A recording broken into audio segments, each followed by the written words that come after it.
Hello guys! Good morning everyone! Ayan. Tingnan nyo guys yung aming sili. Ang dami talaga mamunga nito guys. Ayan. Hindi lugi ang negosyo pag sa negosyo. Ayan. Papasukin natin. Ayan. Ayan. Ang dami. Ayan oh. Ayan. Siling labuyo ba yan guys? Sili green. Ang grabe. Ito yung pinakamaanghang.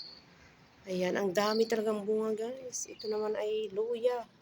Kasama ng Turkish chili. Ayan guys, so napapakinabangan na guys. So ayan. Ayan din, may bunga na rin yun siya. Ayan. Ayan, nakakalbo na yan kasi kinukuha na ni Amo. Yung mince, ayan, sili, ayan, ito siya. Namumunga na rin. Ayan, yung kamatis natin, may bunga na rin guys. O, di ba? Para-paraan lang para magkakaroon ka ng free gulay na organic. So, malinis pa. Ayan. Mince guys.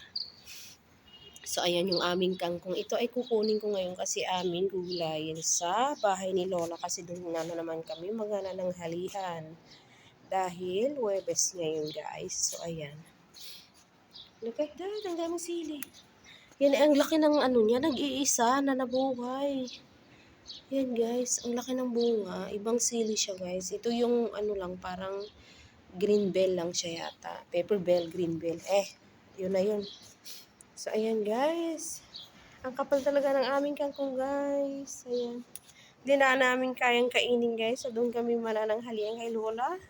Baka doon ay kayang kainin dahil doon ay marami kami. 6 yata kami doon guys. So, ayan. Dito ako sa rooftop. O, diba? Umagang kay ganda. Alright. Ayan. Kompleto Ricardo talaga yung ano namin dito sa ano guys. May sibuyas, bawang na lang yata ang wala. Kasi may luya kami.